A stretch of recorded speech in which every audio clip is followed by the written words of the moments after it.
Good morning, everyone. Happy Friday. It's gonna be a crazy day. My Cheyenne doesn't feel good, so she's off. So I gotta call into my nieces. God, I hope they can help me out. This is a crazy day. But, yeah. You know, she's a good girl. She would have came in, but I was like, nah, don't do that. You gotta stay home. You gotta rest when you're sick. And I know for me, when I'm sick, nothing helps like rest. You know, when you rest, the body heals, replenishes and rebuilds and this and that. But anyway, good morning, guys. So yeah, had a decent night's sleep and I feel better than I did last night. So, yeah, I kind of wrote a bit of an encouraging post today. You know, just telling people that, you know, Taste of Sicily is your Pennsylvania everywhere. It's your safe haven, and I hope you can appreciate that. If you come in and you want to come in and you can't afford it, please let me know. Please let me know. I will, I'll treat you to a meal. You know, just let me know. And, you know, you can take me to the side. I'm not going to embarrass you. I don't want you to feel, you know, you can't, you know, how can you get help unless you know, you let somebody know you need help. I've done it a million times. So anyway, yeah. We have Trump's campaign team coming in this morning, which is pretty cool. And there's a lot going on, and so much going on. My heart breaks for so many that I hear are not doing good, so many that are struggling, and you know, our situation's a little bit different in Lebanon County because I was thinking about this, you know, what would my story, our story, look like if the Lebanon County leaders would not have backed us? I don't know what that would have looked like. Would I be in prison? Would they have padlocked the building? I don't know. So, you know, I want to go up against something without saying too much. And I don't know where that county stands, but I'm thinking, even if my county was not behind me, I still would have opened. And you know what? Whatever the consequences are, they are. I mean, for crying out loud, you're in the United States of America. What could they really do? I mean, you know, do they have the right to go in and shut you down? I don't know. I don't know. Could they padlock your building? I really don't know, because I'm not in that, you know, situation. If they would do that, I would still fight it. And I guess the ultimate disciplinary action they could take would be putting me in jail. But if that's the worst they can do, when I go before, you know, a jury, what could they say? You know, you opened. You weren't supposed to open. I was making a living. What could you say? You know, I always say, I've been saying that, you know, the fear of the government is, you know, exceeding the fear of losing your livelihood, your house, your car, everything. You know, how does that happen? How does that happen?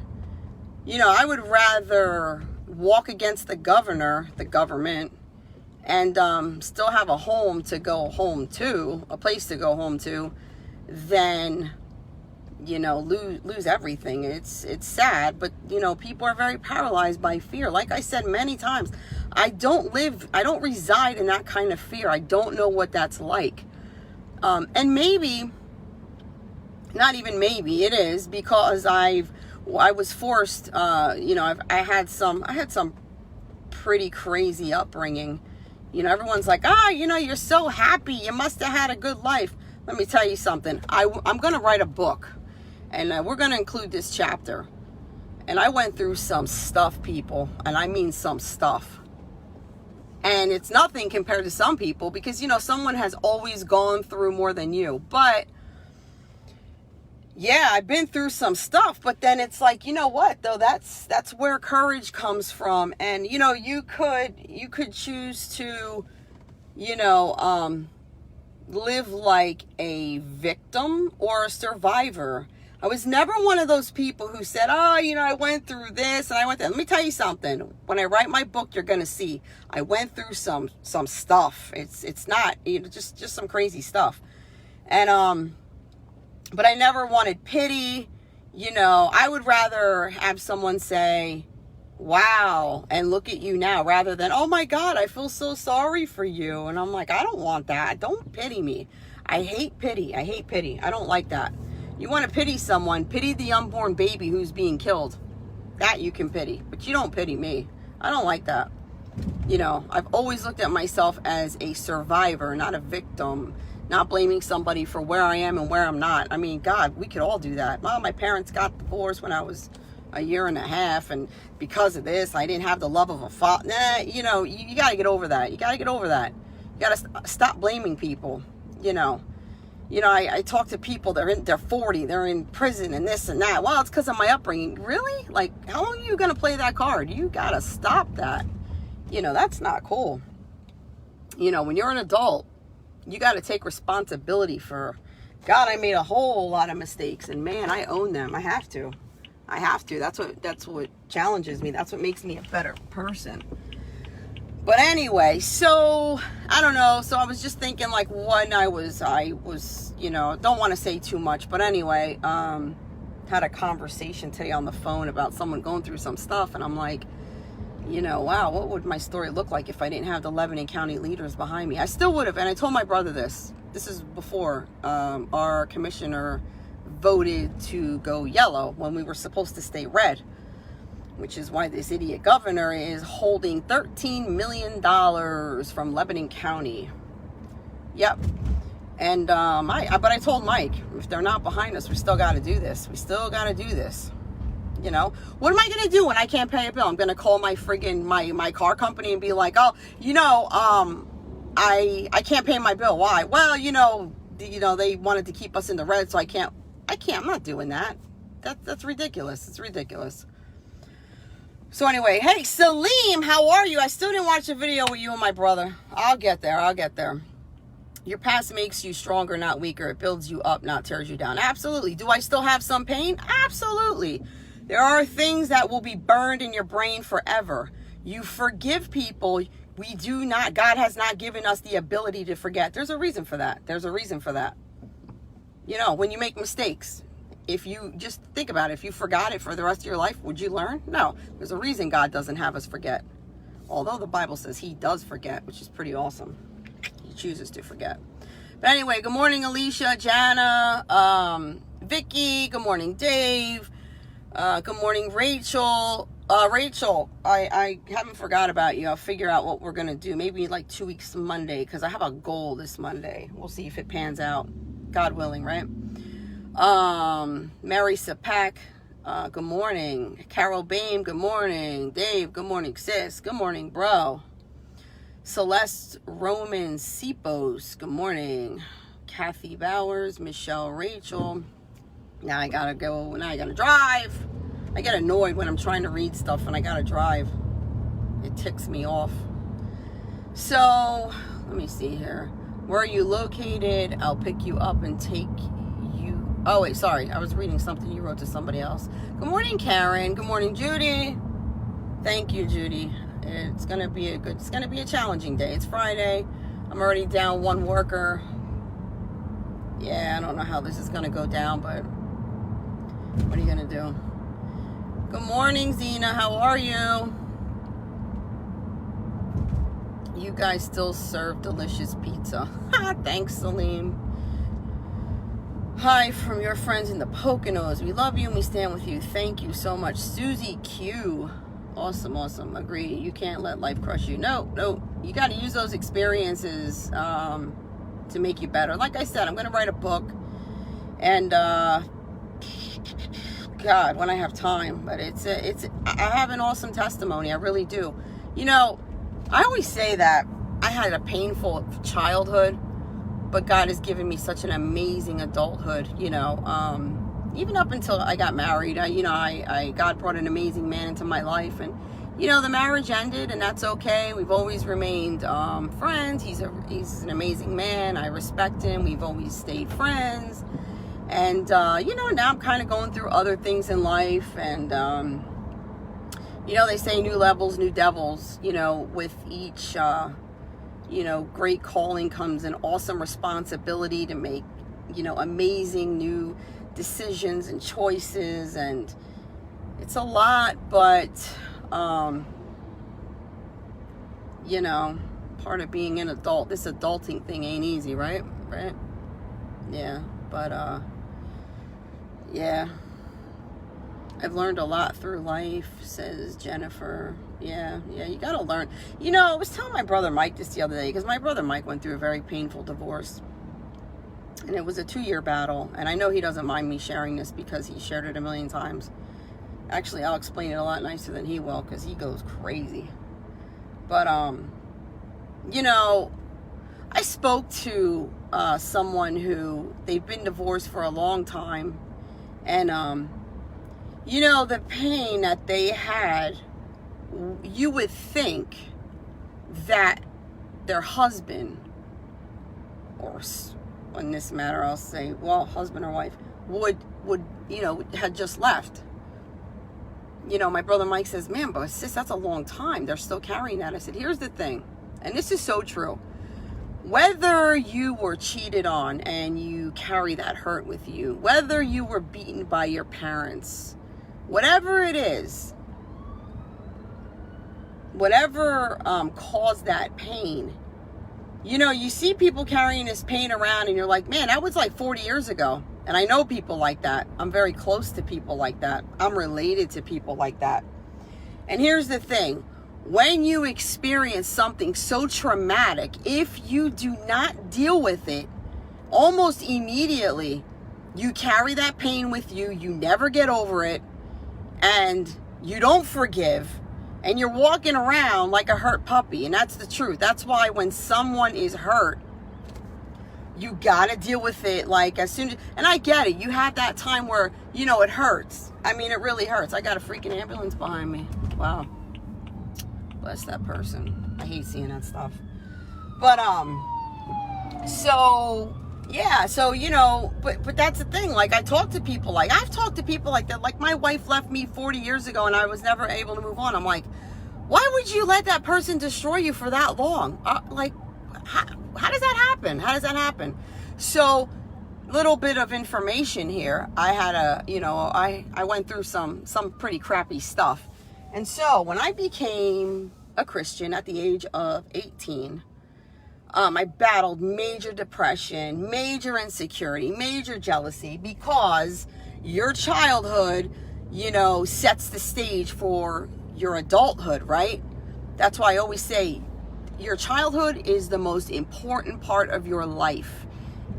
It's so important, so important. And I probably took that advice a little too much to heart, because with my son, I just put a safety bubble around him 24/7 for every subject at all times. And so, yeah.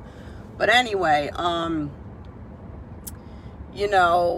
when I came to know the Lord when I was 18 years old, the first thing God dealt with in my life was all that pain. And there was pain.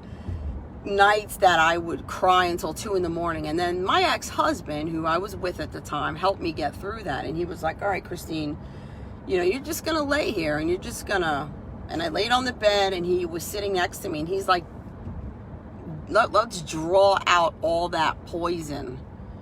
And I'm like, why? You think there's a lot in there? He was like, there absolutely is. And man, thank God for him. And he did. And we talked and I prayed and I went to a Christian counselor and it was a battle. And I think I fought that for about 2 years. And all the people that I was angry with, and hated. I hated them for what they put me through. I was a child. I shouldn't have had to go through that. I should have been protected, right? Like any child. Every child should be protected. And so I hated those people. And one of those people being my father, even though he wasn't around. To me, when a father is not around, that's negligence. That's abuse. That's a form of abuse. You know, you can't like, oh, I wasn't around. You should have been around. You made the baby, you should have been around. Mother, same thing, you know, absolutely. You bring the baby into the world, it's your job to protect the baby and provide. And so, so I had a whole lot of forgiving to do. And let me tell you something, when you don't forgive, you won't be anywhere in life, and it will spill over into every single area of your life. Every area, every area. So, you know, my medicine for a good life, for a healthy soul, for a healthy heart is prayer and forgiveness. Forgiveness is the most powerful thing you can ever do. And again, and I know you guys probably have heard it a million times, forgiveness has nothing to do with that person, and it doesn't mean you're saying what you did was right. No, it's simply releasing that pain, saying that person's not going to hold power over me. Nope. And so this has become a freaking counseling session. So anyway, I am going to make my own YouTube channel, guys, because maybe you guys have, yeah. Anyway, yeah, so I'm telling, but God is good. I am a life that was changed by the amazing grace of Jesus Christ and nothing more. You know, from a father that I really never knew to one that, you know, God put me in the position to be there for him when he died and bury him. And, you know, any other normal person would be like, you walked out on me when I was 1.5 years. Now you're dying. I'm not going to be here. But over years, he has healed that relationship. And I had the opportunity to pray with my father before he passed. And you know, when my dad was dying, I was the only one there. I didn't have anybody standing with me. But that means that God knew I was strong enough. You know, and I gave him kisses and hugs I've never given him my whole life. And, you know, even now when I go home, it's like, you know, I would always call, my father would move heaven and earth for me. You know, he was everything. I mean, I'm not even kidding. He would call 5 times a day. And I was like, Dad, I just spoke to you. He's like, but I love you. I love your voice. I miss hearing your voice. And, you know, as my father got sicker, the phone calls got longer and they got more frequent. I mean, what's more frequent than 5 times a day? 10 times a day. And, you know, he was a good man. You know, we had a rough start. Him and my mom had their issues, you know, and the kids pay when you don't do the right thing, but it is what it is. And I respect him, and I don't like what he did, but, hey, my father leaving had nothing to do with the way he loved me or didn't love me. It was just some people do stupid stuff sometimes, but, he showed me he loved me in his actions. Always, always, always, always, always worried about his little girl. It was kind of annoying sometimes. You know, where are you going? What are you doing? Why are you on the road late? Do you need money? Do you need this? Do you have food in your fridge? I mean, God, I was in my 40s and my father's asking me, do you need any? Not a lot of dads do that. No, I was blessed. So anyway, I never know how I get on these subjects, but I do. So I'm going to stop for coffee. I hope you guys have an amazing Friday. Guys, pray for me because I need one person to come to my rescue and help me at the counter tonight. I don't know what I'm going to do, but God's in control and he'll hold it all together. Yeah, but anyway, guys, I am going to write a book, though, and you can find out a whole lot more about me. And whether it'll sell, I don't know, but it'll be therapy for somebody. You know, when God brings you through something, it's so, you know, you can see like, wow, they went through that and they're still standing. I can make it. Absolutely. I absolutely love to encourage people. And, you know, when I see, you know, I have a heart for like the teenagers. You know, I love to sit with them and when I see them hurting, I gravitate to them because I want to help them, you know, and let them know you can stand. I went through some crap. Let me tell you something. Went through some crap, but God's good. Anyway, guys, have an amazing day. I'm going to get my coffee and I'm going to gear up for the day and it's going to be a busy one.